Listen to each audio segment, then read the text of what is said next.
Tonight, after several fatal accidents on Highway 26, plans to redesign the highway are finally underway. Also, a women's rights activist visits University of Idaho to tell her story. And we explain just how the expansion of the Pullman-Moscow Airport will affect much more than just residents in our community. Murrow News 8 starts now.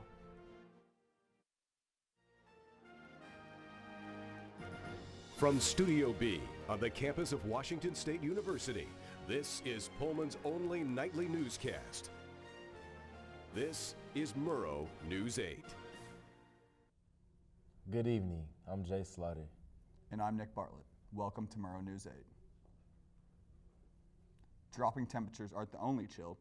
Faculty members and students experienced yesterday at Washington State University. Irish Concepcion found out how the Office of Emergency Management at Washington State University upholds its mission. A puffy jacket can keep you warm, but it won't take away the chill some people get when thinking about what to do if there's an active shooter on campus. So I think we have to prepare for that. And then also myself, just being in a classroom with students, I have to think about every day what happens if one of my students is the active shooter. That's why the Office of Emergency Management issued a campus-wide emergency drill yesterday.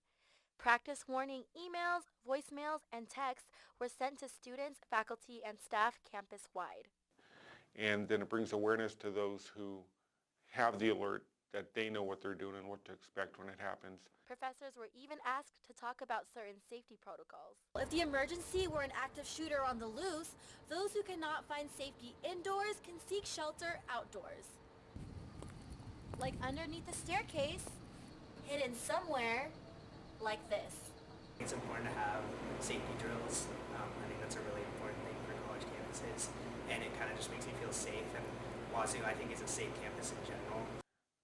It's much easier to make a good decision if you've practiced it than all of a sudden run frantically around trying to figure out what you're going to do. The three things the Office of Emergency Management suggests you do when face-to-face with an active shooter are run, hide, or fight if you feel nothing else can be done. WSU emergency drills take place once a semester. Irish Concepcion, Murrow News 8. Plans to redesign State Route 26 are underway.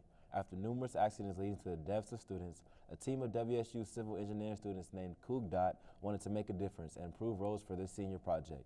Their second public forum was held yesterday with an agenda detailing improvements such as winter ice and snow drainage.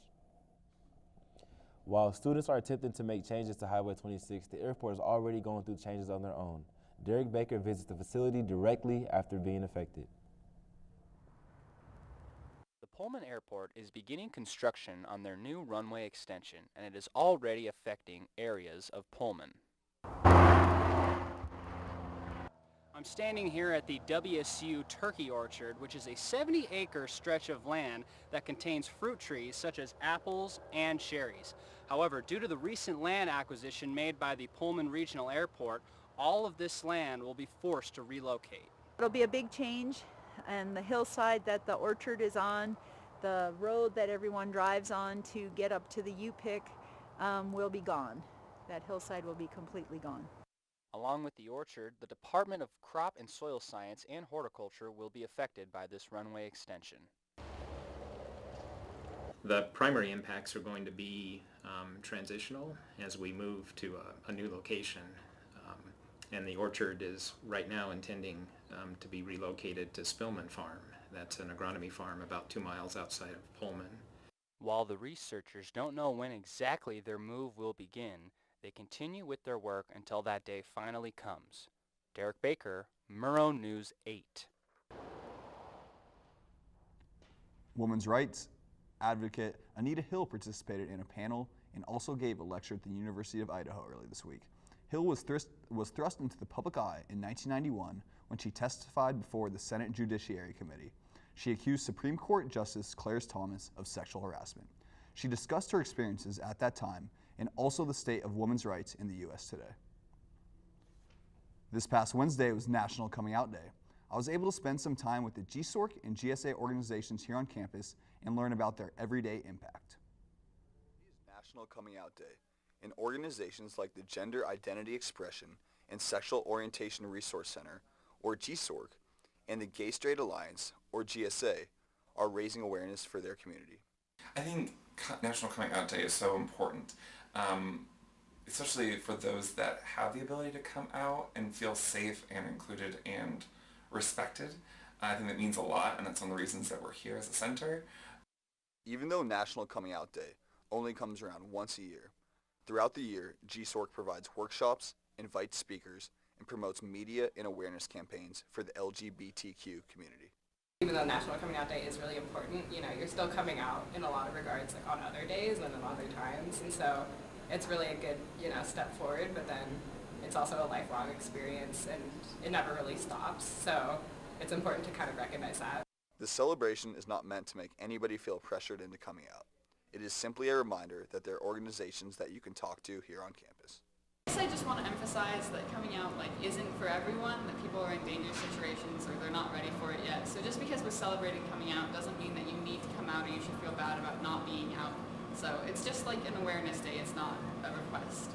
If you or anyone you know is suffering from sexual identity issues, feel free to reach out to the GSORC and GSA organizations here on campus. They are here to help people suffering from identity issues. Nick Bartlett, Murrow News 8. When we come back, President Trump announces that the U.S. will stay in the nuclear deal.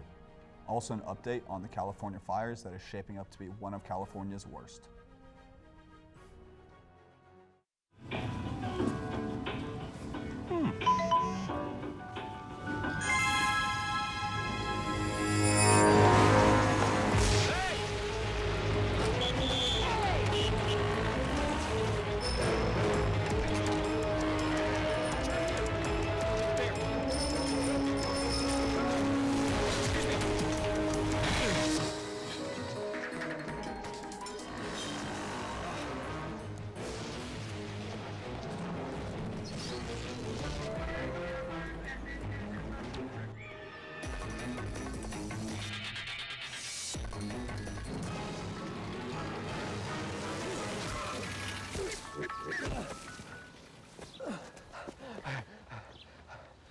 So, same time next week?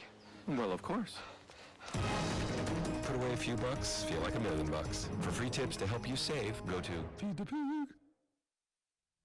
Today, President Donald Trump announced today the U.S. will stay in the Iran nuclear deal. But he says the deal is no longer in the United States' national security interests. Trump's speech today from the White House outlines the specific faults he sees in the pact.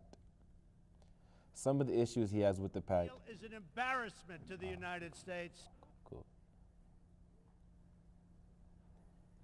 Some of the issues he has with the pact are non-nuclear activities. This includes Tehran's ballistic missile program, support of Syrian President Bashar al-Assad and other groups destabilizing the region. In his speech, Trump will notify Congress he is decertifying the deal, arguing Iran may be complying with the letter of agreement, but still the accord is not fit for the U.S. The decertification will make it so the Congress will have 60 days to decide whether to snap sanctions back into place or modify legislation. The death toll from Northern California fires jumps to 31 in the last 24 hours, and 10 names of victims were released. Fire crews continue to make slow progress against the wildfires as officials and cadaver dogs continue to search for more bodies buried in the ash. It is expected to take several weeks or even months to identify the bodies. As the rain and chilly weather cools, the Pacific Northwest, more than 65 Washington State firefighters head south to help to contain the fires in Northern California. A 20-person crew left for California yesterday and are expected to arrive soon. About 8,000 firefighters are trying to save structures, slow the spread of fires, and assist people at risk. It's been a rainy day here in Pullman. When we come back, Alfredo Llanos tells us what the weekend will look like.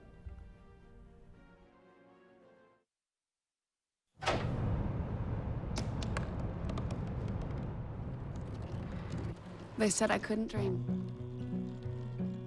Called me a piece of trash and swore that's all I'd ever be.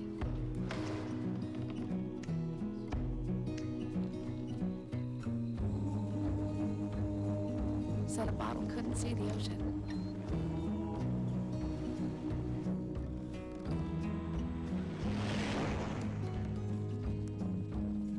Give up. Go back to the dumpster.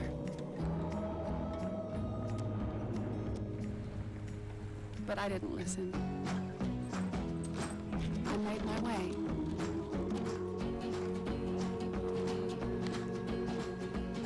And now, I am what I've always wanted to be.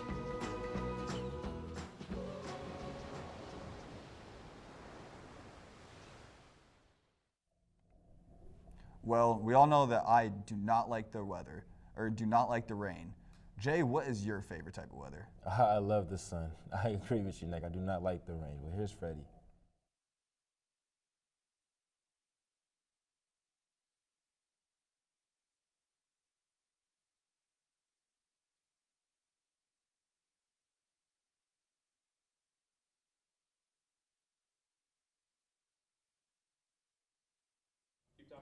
So if you look at today's weather, you notice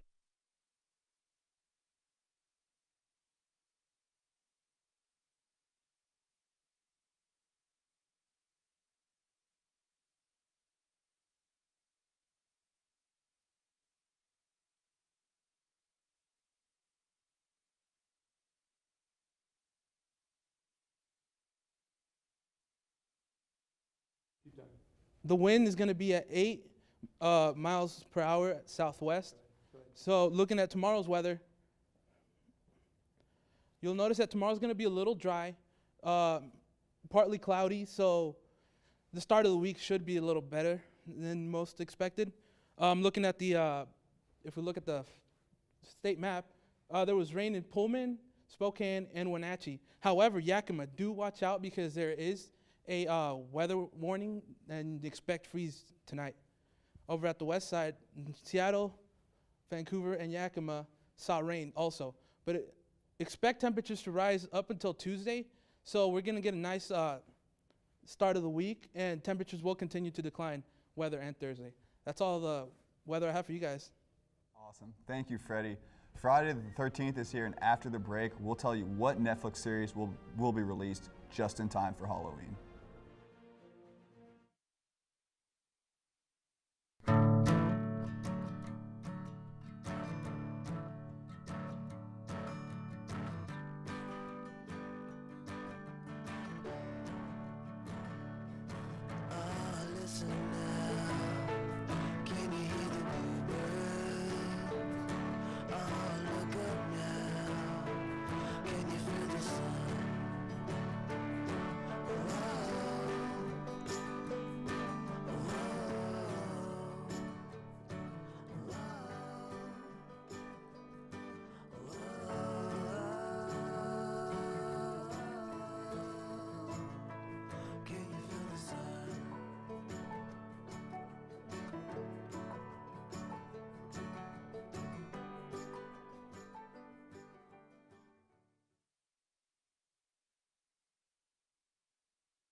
If you thought Friday the 13th couldn't get any stranger, think again.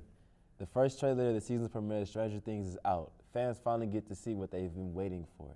The trailer talks more about the tentacled monster the characters initially described as a shadow form. Season 2 from Stranger Things premieres October 27th on Netflix. Thank you for watching us. Join every weeknight at 7 and 10 p.m. for Pullman's only nightly newscast. Have a great night, and don't forget to follow Murrow News 8 on Facebook and Twitter. Good night, Pullman, and go Cougs. Beat the Bears.